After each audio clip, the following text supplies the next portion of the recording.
Seated.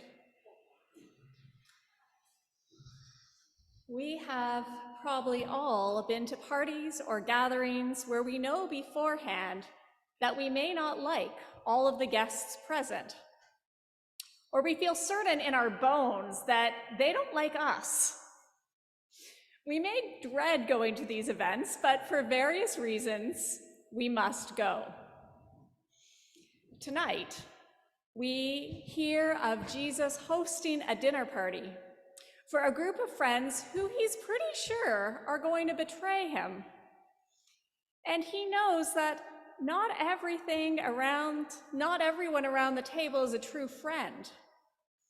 And yet he still must host the dinner.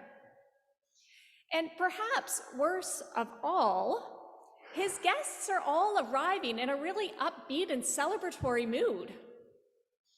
You know, just a little bit earlier, Jesus and his disciples entered Jerusalem, the holy city, with great acclaim and jubilation. People came out with palm branches and were waving them in the air. And for the disciples, it must have seemed like finally, everyone was affirming what they had known so long. And that is that Jesus is the Messiah. And then later we hear that Jesus makes his way to the temple and he upturns money changers' tables, and he boldly declares the injustices that are happening to the poor. And there is often a great satisfaction on witnessing justice taking place and seeing those who were exploiters get their comeuppance. So the disciples likely came into that evening meal with a fair bit of adrenaline and on a bit of a spiritual high. They were a bit presumptuous that they were on the precipice of a new beginning. They were at the start of something new. Well, at the same time, Jesus realized that he was facing his own end. But Jesus does not give in to despair at this party, nor does he seem to try to get out of it or cancel it. For he is the host of the party, and indeed it is a celebration. Instead, he will make the most of it. He will celebrate with them, and then he will lean into hope and share with them his final teaching.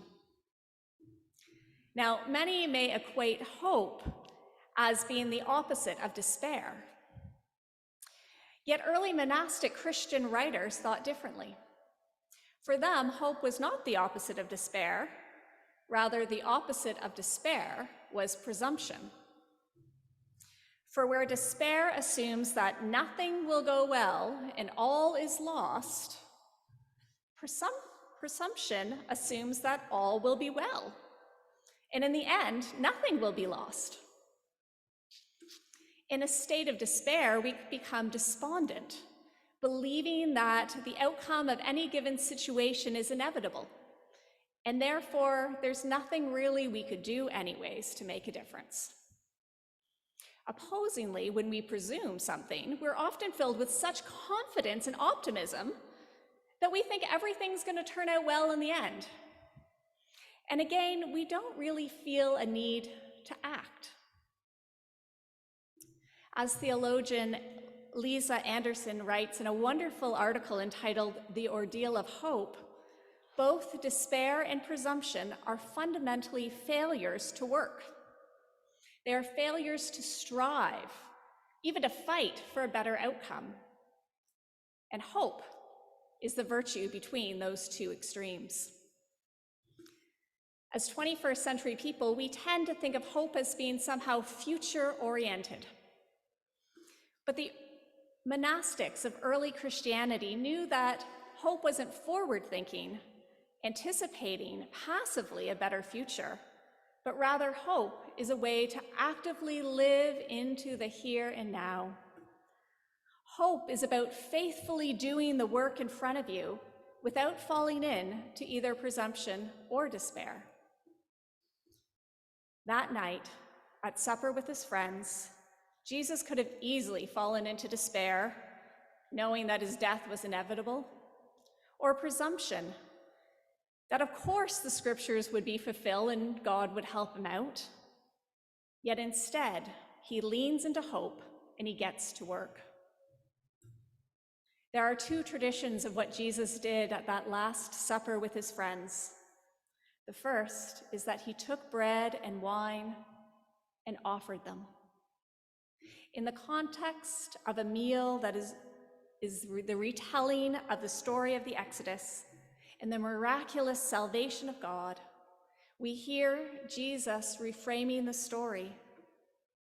He does not let the disciples get wrapped up into nostalgia, looking back into the past and how great God was, nor, with all the heightened emotions of the day, does he let the disciples get swept up in how things might be so much better in the future. But instead, Jesus keeps them firmly in the present. He offers the bread, and he tells them plainly, "This is my body, which is given for you. Do this in remembrance of me." Notice in this act of hope, he does not future date it. He doesn't say, "This is my body, which will be given for you," in very short order. And when we recount it in our celebrations of the Eucharist, we do not backdate it. "This is Christ's body, which was given for you." No, in both cases, his words remain rooted in the present. The unleavened bread was a reminder to the Israelites on the night of salvation from slavery in Egypt that there was no time to wait for it to rise. They needed to make it quick and eat it so they would have energy and strength to act when God called them. And the bread we break tonight is food for our journeys too, to give us strength that we may act where we are called. Then Jesus takes the cup, and after giving thanks, again he tells them, "Take, drink. This is my blood, which is given for you.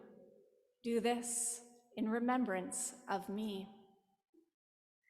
The wine drunk at dinner was a reminder of the lamb which was sacrificially slain and slaughtered before the Exodus. And because of that, the horrific nature of violence stopped the world, if only for a moment, to let the people go free.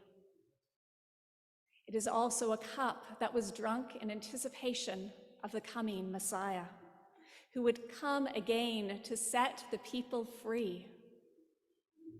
The wine we offer and receive is a reminder of Jesus' sacrifice for us. It is a reminder of the new covenant, the new holy promise of God that we have a share in the life of God, and in Christ we can find freedom and redemption. As we drink of the cup, we remember the action that action often comes with a price, but it is one worth acting for.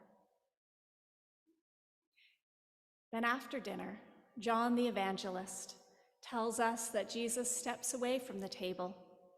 He takes off his outer robe and wraps a towel around his waist, and he takes on the role of a servant to wash his disciples' feet. And we hear that this thought horrifies Peter at first, that his teacher and master would serve him in this way. Yet Jesus tries to calm him and explains that Peter will only really understand this act later in retrospect, and that it is indeed needed to have a share in him. And full of that presumptuous confidence that Peter has, he enthusiastically blurts out, "Well, clean all of me then, my hands and my head too." But Peter doesn't need a bath. The washing is symbolic. And Jesus will tell the disciples after the fact that it is a reminder and example that we are to serve others and to never think that we are above another. At the end, with words following action, Jesus gives the final command. which is to love one another, not only in word, but also in action. By this, he says, everyone will know that you are my disciples if you love one another. And the disciples will leave this evening meal fairly uncertain still of what this all means. We will hear later that they leave with a presumption still that all will be well. So carefree are they that they will not heed Jesus' request that they stay awake with him and pray for him. Instead, they will drift off to sleep.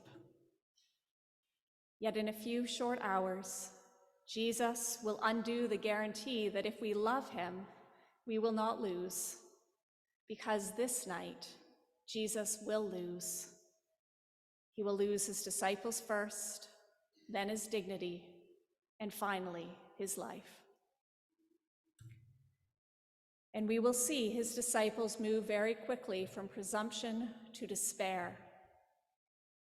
Only later will they go back and reflect on this evening, on what Jesus taught and how Jesus taught us that we can have hope and act in ways that are life-giving and good, even in the face of evil and hatred and sorrow. We celebrate this night the gifts that Jesus gave to us in sign and in symbol to strengthen us and show us the way to proceed in love and to serve others.